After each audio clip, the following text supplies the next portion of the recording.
আলাইকুম রহমতুল্লাহি ওবরাকাতুহু ইয়া রব্বি লাকাল হামদু কামা ইয়ামবাগি লিজালালি ওয়াজহিকা ওয়া আযিমি সুলতানিক।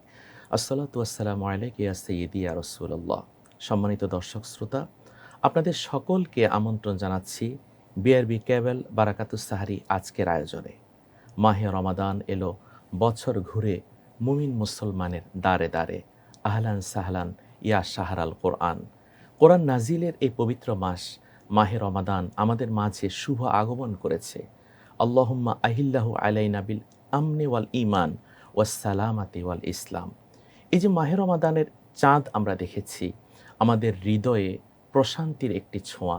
কারণ এই মাহে রমাদানে একটি রোজা যদি কেউ রাখে, রাসূলুল্লাহ সাল্লাল্লাহু আলাইহি ওয়াসাল্লাম বলেছেন, মান সামা রমাদানা ঈমানান ওয়া ইহতিসাবা গুফিরা লাহু মা তাকাদ্দামা মিন যামবিহি। একটি রোজা ঈমানের সাথে সওয়াবের নিয়তে রাখলে আল্লাহ তাআলা জিন্দেগীর সকল গুনাহ ক্ষমা করে দিবেন। সুবহানাল্লাহ। সম্মানিত দর্শক, আজকের আয়োজনে আমাদের সাথে উপস্থিত রয়েছেন বাংলাদেশের একজন বরেণ্য আলেমে দ্বীন, মুহতারাম অধ্যক্ষ জামিয়া কাদরিয়া তৈয়বিয়া কামিল মাদ্রাসা আল্লামা মুফতি জসিমউদ্দিন আল আজহারি। আসসালামু আলাইকুম রহমতুল্লাহি তাআলা ওয়া বারাকাতুহু। ওয়ালাইকুম আসসালাম রাহমাতুল্লাহ। কেমন আছেন? আলহামদুলিল্লাহ, শুকর। আপনি কেমন আছেন? জি আলহামদুলিল্লাহ, আলহামদুলিল্লাহ। সম্মানিত দর্শক, মহাগ্রন্থ কুরআনুল কারীম সূরা আল বাকারা ১৮৩ নম্বর আয়াত আল্লাহ সুবহানাহু ওয়া তাআলা বলেন, ইয়া আইয়ুহাল্লাযীনা আমানু কুতিবা আলাইকুমুস সিয়াম কামা কুতিবা আলাল্লাযীনা মিন ক্বাবলিকুম লাআল্লাকুম তাত্তাকুন। হে ঈমানদার নরনারীরা, তোমাদের উপর মাহে রমাদানের সিয়াম সাধনাকে আমি আল্লাহ ফরজ করে দিয়েছি, যেমনিভাবে তোমাদের পূর্ববর্তীদের উপরও রোজার বিধান ছিল, যাতে তোমরা মুত্তাকি হতে পারো। আমরা জানি পৃথিবীতে হযরত আদম আলাইহিস সালাম তিনি রোজা রেখেছেন। 13, 14, 15 তারিখে গুনিয়াতুত তালিবিন কিতাবে উল্লেখ রয়েছে। হযরত দাউদ আলাইহিস সালামের রোজা সর্বশ্রেষ্ঠ। তিনি একদিন রোজা রাখতেন, একদিন তিনি রোজা ভাঙতেন। মুহতারাম, এই যে মাহে রমাদান আমাদের মাঝে আসলো, রমাদান কি? রমজান কাকে বলে? ধন্যবাদ আপনাকে। নাহমাদুহু ওয়া নুসাল্লি ওয়া নুসাল্লিমু আলা রাসূলিহিল কারীম, আম্মা বাদ। যে বিষয়টা আপনি অবতারণা করছেন, রমদান কি? রমদান আল্লাহর পক্ষ থেকে এই উম্মতের জন্য একটা রহমতের মাস, মাগফিরাতের মাস, নাজাতের মাস। আলহামদুলিল্লাহ। মাস ছিল বটে, কিন্তু রমজান মাসে 30 রোজা ছিল না। 12 মাস দুনিয়ার সৃষ্টি থেকে শুরু করে এই পর্যন্ত মাস ছিল 12টি, কিন্তু রমজান মাস নামে ছিল, কিন্তু রোজা ছিল না। আল্লাহ পাক রব্বুল আলামিন আমাদের জন্য আল্লাহ পাক এই মাসটাকে নিয়ামত হিসেবে দিয়েছেন, যেটা আল্লাহর হাবিব সাল্লাল্লাহু আলাইহি ওয়াসাল্লাম যখন মদিনা শরীফে হিজরত করেন, হিজরতের 3য় বা 4র্থ হিজরিতে আল্লাহ পাক আমাদের জন্য রোজা ফরজ করেন। যে আয়াতটা আপনি তেলাওয়াত করেছেন কোরআন কারীমে, আল্লাহ ইরশাদ করেছেন, ইয়া আইয়ুহাল্লাযীনা আমানু কুতিবা আলাইকুমুস সিয়াম কামা কুতিবা আলাল্লাযীনা মিন ক্বাবলিকুম লাআল্লাকুম তাত্তাকুন। এই আয়াত নাজিল হওয়ার পূর্বেও রোজা ছিল, যেভাবে আপনি বলেছেন, বাবা আদম থেকে শুরু করে অধিকাংশ নবী আলাইহিমুস সালামগণ এই সুন্নতে কাদিমাকে তারা নিজেরাই পালন করেছেন। এমনকি রাসূল করিম সাল্লাল্লাহু আলাইহি ওয়াসাল্লামের নিকট এই আয়াত নাজিল হওয়ার পূর্ব পর্যন্ত তিনি রোজা রাখতেন। সে রোজার নাম ছিল আপনার মুহররম মাসের আশুরার দিন, যে রোজাটা বনি ইসরাঈলরা হযরত সাইয়েদনা মূসা কালিমুল্লাহকে আল্লাহ পাক ফেরাউন এবং তার কওমকে ধ্বংস করে মূসা কালিমুল্লাহ এবং তার সাথীদেরকে আল্লাহ নাজাতের ব্যবস্থা করেছিলেন। তার শুকরিয়াতান তারা রোজা রেখেছেন। আল্লাহর হাবিব যখন মদিনা শরীফে হিজরত করেন, দেখতেছেন ইহুদিরা রোজা রাখেন। তোমরা কেন রোজা রাখো? বলেন, আমাদের নবী মূসা কালিমুল্লাহকে আল্লাহ সে ফেরাউনের হাত থেকে নাজাত দিয়েছিলেন, সুবহানাল্লাহ। এবং তার সঙ্গীদেরকে আল্লাহ নাজাত দিয়েছেন ফেরাউনের হাত থেকে। তার শুকরিয়া আদায় করতে গিয়ে আমরা এই দিনটাকে পালন করে রোজার মাধ্যমে আল্লাহর হাবিব সাল্লাল্লাহু আলাইহি ওয়াসাল্লাম সেদিন বলেছিলেন, নাহানু আহাক্কু মিনকুম বিমূসা, মূসা কালিমুল্লাহর উম্মত হয়ে তোমরা যদি রোজা রাখো শুকরিয়াতান, তো মূসা কালিমুল্লাহর সাথে আমি নবীর সম্পর্ক তার উপরে, আমরা অধিকতর হকদার তার শুকরিয়া আদায় করা। অর্থাৎ বনি ইসরাইল থেকেও আমরা বেশি হকদার। তাই তো আল্লাহ রাসূল সাল্লাল্লাহু আলাইহি ওয়াসাল্লাম বলেছেন, আফদালুস সিয়ামি বা'দা রমাদান শাহরুল্লাহিল মুহাররম। মুসলিম শরীফের বর্ণনায় হাদিস এসেছে যে আল্লাহর কাছে মুহররম মাসের এই রোজাটা হচ্ছে রমজানের পর সর্বশ্রেষ্ঠ। রোজার মূল কথা হচ্ছে, রোজা হচ্ছে আল ইমসাক, বিরত থাকা। আল ইমসাকু আনিল আকলে ওয়াশ শারবি ওয়াল জিমা মিনাস সুবহি ইলাল গুরুবি মা নিয়াত, অর্থাৎ হালাল স্ত্রী পর্যন্ত হারাম হয়ে যায় রোজা রাখলে। ইচ্ছেগুলো আমরা খেতে পারি, আমরা খাই না। এই যে না খাওয়া এবং হালাল স্ত্রী থেকে দূরে থাকা, ইসলাম রোজার এই বিধান কেন দিল? দেওয়ার পেছনে অনেক কারণ রয়েছে। প্রথম কারণটা হচ্ছে আল্লাহ পাক রব্বুল আলামিন প্রথমে বলেছেন যে আমি তোমাদেরকে সৃষ্টি করেছি জিন জাতি ইনসান জাতি আমি আল্লাহর ইবাদত করার জন্য। আই লিয়ারিফুনি, তাফসীরকাররা বলেছেন আমার পরিচয়টি যাতে উম্মত বান্দা জানেন। তা আল্লাহর ইবাদত করার জন্য আমাদেরকে সৃষ্টি করেছেন। সেই ইবাদতগুলোর মধ্যে একটা হচ্ছে সিয়াম, রোজা, সিয়াম সাধনা। এখানে যে প্রশ্নটা আপনি করেছেন, কেন আমরা সারা দিন খাবো না বা উপবাস থাকবো, স্ত্রী সহবাস থেকে সঙ্গম থেকে দূরে থাকবো? দেখুন, আল্লাহ পাক রব্বুল আলামিন তিনি সত্তা হিসাবে আল্লাহ, সত্তাগতভাবে রব্বুল আলামিন তিনি পান করেন না, তিনি খাবার খান না, তিনি খাবার থেকে, পানীয় থেকে, সব কিছু থেকে পাক। সুবহানাল্লাহ। তার বৈশিষ্ট্যগুলোর মধ্যে একটা বৈশিষ্ট্য হচ্ছে তিনি সব খাবার পানীয় থেকে নিজে বিরত থাকেন। এটা আল্লাহর জন্য শান নয়, আল্লাহর জন্য মানাই না। তো আল্লাহ পাক রব্বুল আলামিনের একটা মকসদ হচ্ছে আমার বান্দা যাদেরকে আমি আল্লাহ সৃষ্টি করেছি, সেই বান্দাগুলোর মধ্যে আমি আল্লাহর গুণ তাদের মধ্যে প্রবাহিত হোক। তাখাল্লাকু বিখালাকিল্লাহ, রাসূল করিম সাল্লাল্লাহু আলাইহি ওয়াসাল্লাম বলেছেন তোমরা আল্লাহর গুণে গুণান্বিত হও। তা আল্লাহর গুণের মধ্যে একটা গুণ হচ্ছে আল্লাহ খান না, আল্লাহ পান করেন না। সেই গুণ যাতে আমাদের মাঝেও আসে, সেই জন্য আল্লাহ আমাদেরকে সিয়াম সাধনা দিয়েছেন। তাহলে আপনার আলোচনা এটাই স্পষ্ট, আল্লাহর গুণে গুণান্বিত হওয়ার জন্যই এই মাহে রমাদানের সিয়াম সাধনা। মোহতারাম, এই যে সাহরির এই বরকতময় সময়, সাহরি তো একটি পবিত্রত খাবার, সাহরি একটি পবিত্র খাবার। রাসূলুল্লাহ সাল্লাল্লাহু আলাইহি সাল্লাম বলেছেন যে বিশেষ করে বনি ইসরাইল এবং আমাদের মাঝে রোজার পার্থক্য হচ্ছে সাহরি খাওয়া। তাসাহহারু ফাইন্না ফিস সাহরি বারাকা, তোমরা সাহরি খাও, সাহরির মধ্যে বারাকা রয়েছে। কি সে বারাকা? আসলে সেই বারাকাটা হচ্ছে দুই দিকে।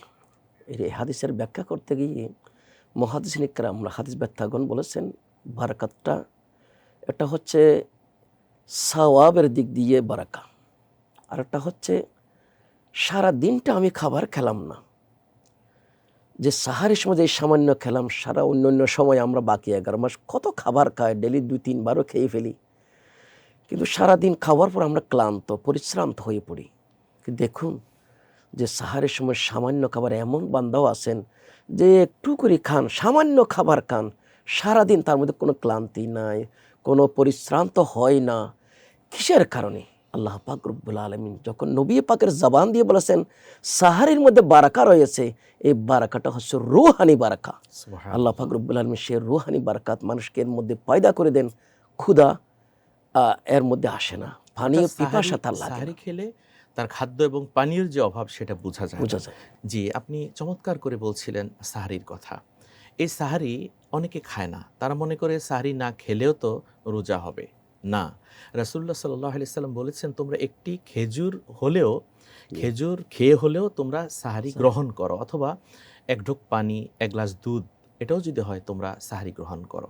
এই যে আগামীকাল আমরা রোজা রাখবো, একটু পর আমরা ফজরের নামাজ পড়ব, রোজার এই সময়টা ইবাদতে আমরা কিভাবে কাটাতে পারি? আমরা রোজার ইবাদতের জন্য তো দেখুন বুখারী শরীফের রওয়ায়াত, ক্বালা রাসূলুল্লাহ সাল্লাল্লাহু আলাইহি ওয়াসাল্লাম মান সামা ঈমানান ওয়া ইহতিসাবা, মান সামা রমাদানা ঈমানান ওয়া ইহতিসাবা গুফিরা লাহু মা তাকাদ্দামা মিন যামবিহি। এর পরক্ষণে আল্লাহর হাবিব বলেছেন মান কামা রমাদানা ঈমানান ওয়া ইহতিসাবা গুফিরা লাহু মা তাকাদ্দামা মিন যামবিহি। হাদিসের প্রথম অংশে আল্লাহ রসুল সাল্লাল্লাহু আলাইহি ওয়াসাল্লাম বলেছেন যে ব্যক্তি রমজান মাসে রোজা রাখবে সওয়াবের নিয়তে ঈমান সহকারে, আল্লাহ পাক রব্বুল আলামিন তার সমস্ত গুনাহখাতাগুলো ক্ষমা করে দিবেন। এরপর আল্লাহর হাবিব ইরশাদ করেছেন যে ব্যক্তি রমজান মাসে জাগ্রত থাকবে, এখানে জাগ্রত থাকার কমা শব্দ বলেছেন আল্লাহর হাবিব। কমা তো জাগ্রত থাকা, দাঁড়ানো, এক কথায় ইবাদত বান্দেগি করা। এর ব্যাখ্যায় হাদিস ব্যাখ্যাগণ বলেছেন এটা হচ্ছে তারাবির নামাজ। এই তারাবি নামাজ নিয়ে আমাদের মাঝে অনেক সময় মতভেদ দেখা যায়। আমরা কি তারাবির নামাজ 8 রাকাত পড়বো, না 12 রাকাত পড়বো, না 20 রাকাত পড়বো? আপনি যে প্রশ্নটা করছেন, আসলে এই প্রশ্ন মনে হয় অবতারণার সময়কাল বেশি দেরি না। আজ থেকে 20 বছর আগেও যদি চিন্তা ভাবনা করা হয়, এরকম প্রশ্ন কোনো সময় হয়নি বা প্রয়োজনও মনে করিনি আমরা। কালের আবর্তনে আমাদের এই প্রশ্নটা আসছে। বিশেষ করে আমি আপনাকে এতটুকুনো বলি, আপনি ভালো করে জানেন আমাদের 2020 সালে যে করোনা সারা বিশ্বে দেখা দিয়েছে, জি সেই সময়ের পূর্ব পর্যন্ত 1400 বছরের ইতিহাসে কখনো মক্কায়ে মুআজ্জামা, মসজিদুল হারাম এবং মসজিদ নববী শরীফের মধ্যে কখনো 10 রাকাত তারাবির নামাজ হয়নি, 8 রাকাতের তারাবি হয়নি, 20 রাকাত। 1400 বছরের ইতিহাস, 20 রাকাত তারাবি। আর করোনার সময় সরকার সিদ্ধান্ত দিয়েছেন যেখানে সে 10 রাকাত, সেই 10 রাকাতে এই কয়েক বছর থেকে এখনো চলতেছে। চলতেছে। আসলে এটা সুন্নাত মোতাবেক না। জি এখন দেখুন তার একটা দলিল দেয়। আপনি হয়তো বা যারা বর্তমানে আমাদের ফেসবুক, ইউটিউবে বিভিন্ন প্রকারের যে আমাদের মাধ্যমগুলো রয়েছে, সেখানে সোশ্যাল মিডিয়ার মধ্যে দেখা যায় কেউ কেউ 8 রাকাতের কথা যেভাবে বলতেছেন, এটা দলিল দেয় বুখারী শরীফের 1147 নম্বর হাদিস। হযরতে সৈয়দা মা আয়েশা সিদ্দিকা রাদিয়াল্লাহু তাআলা আনহাকে জিজ্ঞাসা করেছেন, হযরত আবু সালমা রাদিয়াল্লাহু তাআলা জিজ্ঞাসা করেছেন, কাইফা কানা সলাতু রাসূলিল্লাহি তাআলা আলাইহি ওয়াসাল্লাম ফি রমাদান, আল্লাহর হাবিব রমজান মাসে তিনি ইবাদতের ধরন কেমন ছিল।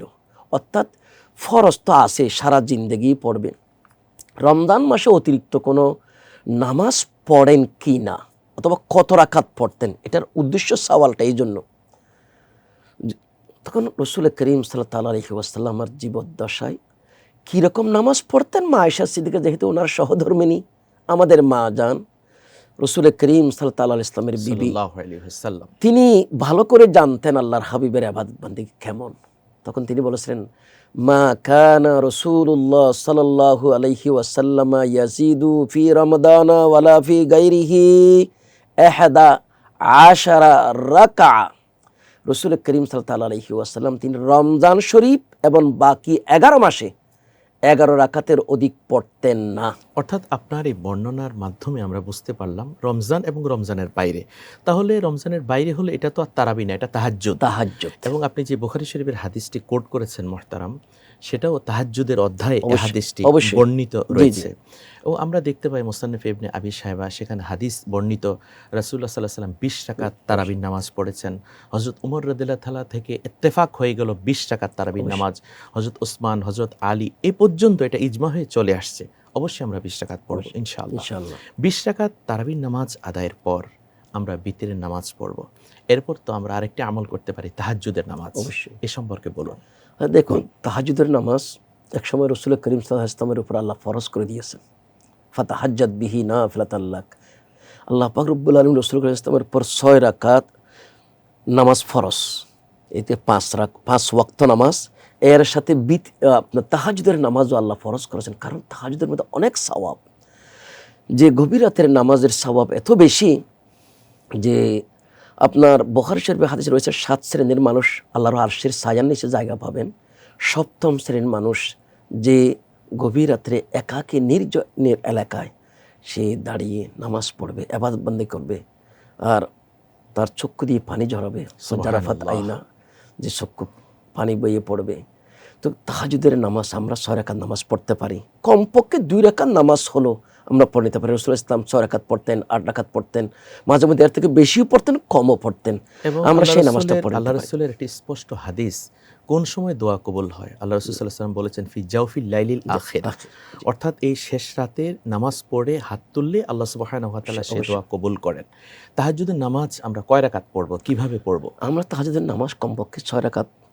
প্রত্যেকটা নামাজের মধ্যে আসলে নির্ধারিত কোনো সূরা নাই। আমরা অনেকে হয়তো বা যারা বলি, কেন সহজের জন্য বলি, যার যতটুকু সূরা আয়াত মনে আছে সময় সাপেক্ষে লম্বা করে পড়তে পারলে ভালো। আর যদি পারা না যায়, সময় না থাকে, আপনি প্রত্যেক রাকাতের মধ্যে সূরা ফাতিহার সাথে যে কোনো একটা সূরা মিলাইয়ে আপনি নামাজ পড়তে পারেন। এখানে 2 রাকাত করে করে পড়া নিয়ম। যেহেতু রাতের নামাজ, তাহাজ্জুদের নামাজ, কিন্তু বুখারী শরীফের যে হাদিসটা আমরা পড়ে আসছি, এটা যদি তারাবির নামাজ যদি এরা বলে থাকেন, এখানে নামাজটা কিন্তু দেখা যায় 4 রাকাতের। জি আলহামদুলিল্লাহ, আপনার আলোচনা আমরা শুনবো। সম্মানিত দর্শক, সময় হলো আরেকটি বিরতিতে যাবার। বিআরবি কেবল বারাকাতুস সাহরি এই অনুষ্ঠানে আবারও আমরা বিরতিতে যাচ্ছি, আপনারা আমাদের সাথেই থাকুন।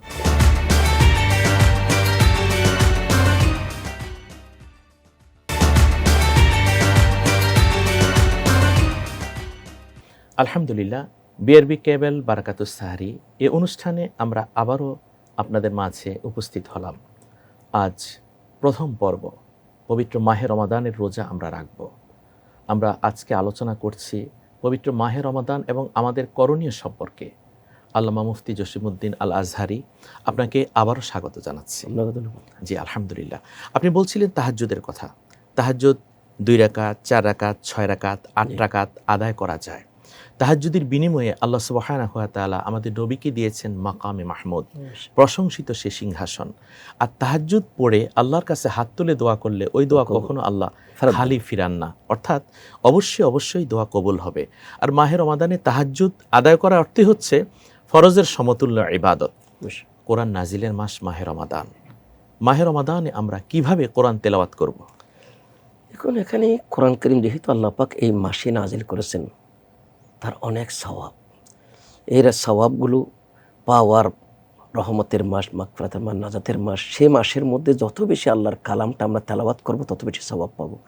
হুজুর বলেন, যে ব্যক্তি কোরআন কারীমে একটি অক্ষর তেলাওয়াত করবে আল্লাহ তাকে অবশ্যই নেকি দেবেন। নেকির নিম্ন পরিমাণ হচ্ছে 10।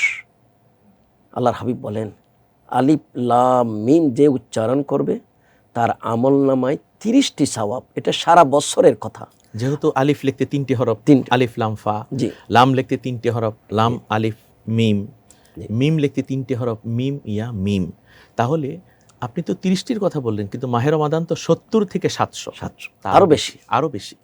যারা কোরআন পড়তে পারে না, আমরা তাদেরকে কিভাবে কোরআন শিখাতে পারি?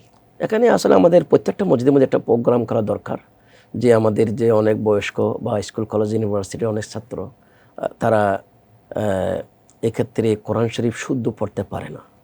আমরা আমাদের যে আশেপাশে যে মুরব্বীরা স্কুল কলেজ ইউনিভার্সিটি বা যারা কোরআন শরীফ শুদ্ধ পড়তে পারে না, প্রত্যেকটা মসজিদের মধ্যে একটা সেল তৈরি করা, দারুল কোরআন, এখানে তাদেরকে পড়ানোর জন্য বেশি দরকার, বেশি প্রয়োজন। কারণ কোরআন শরীফ শুদ্ধ না হলে নামাজ শুদ্ধ হবে না।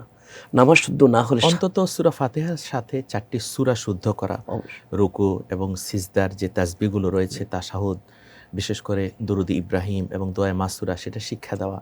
এটা তো হচ্ছে একজন মুসলমান আরেক মুসলমানকে যদি ইসলাম ধর্মের বিধিবিধান যদি শিক্ষা দেয়, যিনি শিখাচ্ছেন এবং যিনি শিখছেন দুইজনই কিন্তু সর্বশ্রেষ্ঠ। আমরা মা বোনদের উদ্দেশ্যে বলতে চাই, মা বোনেরা এই মাহে রমাদানে কিভাবে আমল করবেন? মা বোনেরা তারাও আসলে রোজা তো অবশ্যই রাখতে হবে। রোজা প্রত্যেকের উপর ফরজ। প্রত্যেক বালেগা সাবালেগা প্রত্যেকের উপর রোজা ফরজ। এখানে যদি কোনো বিশেষ যদি কোনো কারণ থাকে সেটা পরে কাজা আদায় করবেন। আর একটা হচ্ছে, এখানে আমাদের মা বোনরা তারও ইবাদত বান্দেগীর মধ্যে স্বামী বা পরিবারের খেদমত করতে গিয়ে নিজের আমল যাতে কমে না যায় সেদিকে খেয়াল রাখতে হবে। যে রোজাও রাখবেন, কোরআন তেলাওয়াতও করবেন, তারা নফল নামাজও পড়ার চেষ্টা করবেন, এবং রাত্রে তারাবির নামাজও তারা ঘরের মধ্যে, নিজের ঘরের মধ্যে তারা আদায় করবেন ইনশাআল্লাহ। যতটুকুন পারা যায় জিকির আজকার রমজান মাসে, কারণ সওয়াব তো অনেক, সেই হিসেবে তারাও তাহাজ্জুদের নামাজ পড়বেন। কোনোটা পুরুষের সাথে সওয়াবের যাতে কোনো পিছনে না পড়ে, কোনোটা যেন বাদ না যায়। আমাদের প্রত্যেক মা বোন তারও আপন, কারণ ময়দানে মাহাশারে কেউ কারো হবে না। আমার আমল নিয়ে আমাকে উঠতে হবে। সেদিন স্বামী স্ত্রীর খেদমত করেছে, সেদিন আমি আমল করতে পারি নাই, আমার রোজা রাখতে পারি নাই, আমি নামাজ পড়তে পারি নাই, সে জবাব দিয়ে কোনোভাবে পার পাওয়া যাবে না। আরেকটা জিনিস আপনার এখানে দরকার বেশি, কি করণীয়? আমাদের করণীর মধ্যে রমজান মাসে 30 রোজা ফরজ, 30 নিয়ত ফরজ। সেই জিনিসটা আমরা অনেকেই জানি না বা বলতেও চাই না, যে নিয়ত করা ফরজ, আমি রমজান মাসে ফরজ রোজা রাখবো। তো নিয়তটা কবে করব? যেহেতু আমাদের এই প্রোগ্রামটা প্রথমে আমাদের সকলের কাছে যাচ্ছে, প্রথমে নিয়ত করার আরবি মাস অনুযায়ী আমাদের চন্দ্র মাস শুরু হয় সূর্য ডুবার সাথে সাথে। সেই হিসাবে নিয়তটা হবে মাগরিবের পর থেকে সুবহে সাদেক এর পূর্ব পর্যন্ত কেউ নিয়ত করলে তখন সে বলবে আমি আগামীকালের রোজার নিয়ত করতেছি, রমজান মাসের ফরজ রোজার নিয়ত করলাম। আর যদি কোনো কারণে যদি ভুলে যায় বা করা হয় না নিয়তটা, তাহলে সুবহে সাদেকের পর থেকে দিনের 10:30 বা 11:30 পর্যন্ত সে নিয়ত করতে পারবে ফরজ রোজার। ওই দিনের নিয়ত করবে আমি আজকের রমজান মাসের ফরজ রোজার নিয়ত করলাম। জি আলহামদুলিল্লাহ, আপনাকে বিজয় টিভির পক্ষ থেকে অনেক অনেক মোবারকবাদ। আপনাকে অনেক ধন্যবাদ। আলহামদুলিল্লাহ, সম্মানিত দর্শক শ্রোতা, দেখতে দেখতে আজকের আয়োজনের আমরা একেবারেই শেষ পর্যায়ে চলে আসলাম। ধন্যবাদ জানাচ্ছি আপনাদেরকে যারা এতক্ষণ পর্যন্ত বিআরবি কেবল বারাকাতুস সাহারি এই আয়োজনে আজকের আলোচনা আপনারা শুনলেন। আসলেই যতই শুনি ততই ভালো লাগে। 30টি রোজা রাখা ফরজ, 30টি নিয়ত করাও ফরজ। আমরা নিয়ত করি একটি মাস আমরা রোজা রাখবো ইনশাআল্লাহ। রাসূলুল্লাহ সাল্লাল্লাহু আলাইহি ওয়াসাল্লাম বলেছেন, মান লাম ইয়াদা কাওলা যুরি ওয়াল আমিলা বিহি ফালাইসা লিল্লাহি হাজাতুন ফিহি আন ইয়াদা তা'আমাহু ওয়া শারাবা। রোজা রেখেছে কিন্তু মিথ্যা কথা বলেছে, রোজা রেখেছে নিজেকে অনর্থক কথাবার্তার মধ্যে লিপ্ত রেখেছে, রোজা রেখেছে নেক আমল করেনি, এমনভাবে দিন অতিবাহিত করেছে নামাজও পড়েনি, সে রোজা আল্লাহর কাছে রোজা নয়, বরং সেটা উপবাস হবে। সে রোজাটা হবে তৃষ্ণার্ত। এ আমলের আল্লাহর কোনো দরকার নেই। অতএব আসুন আমরা মাহে রমাদানের রোজাও রাখবো, নেক আমলও করব। কার পথে? রাসূলুল্লাহ সাল্লাল্লাহু আলাইহি ওয়াসাল্লামের পথে। রাসূল যেভাবে আমল করেছেন সেভাবেই আমরা আমল করব। আল্লাহ সুবহানাহু ওয়া তাআলা আমাদের একটি মাস মাহে রমাদানের সিয়াম সাধনা করে আমল করে আল্লাহ সন্তুষ্টি অর্জন করার তৌফিক দান করুন। দেখতে দেখতে আজকের আয়োজনের একেবারে শেষ পর্যায়ে। দেখা হবে আগামীকাল। সকলে সুস্থ সুন্দর থাকুন। আল্লাহ হাফেজ। আসসালামু আলাইকুম ওয়া রাহমাতুল্লাহি ওয়া বারাকাতুহু।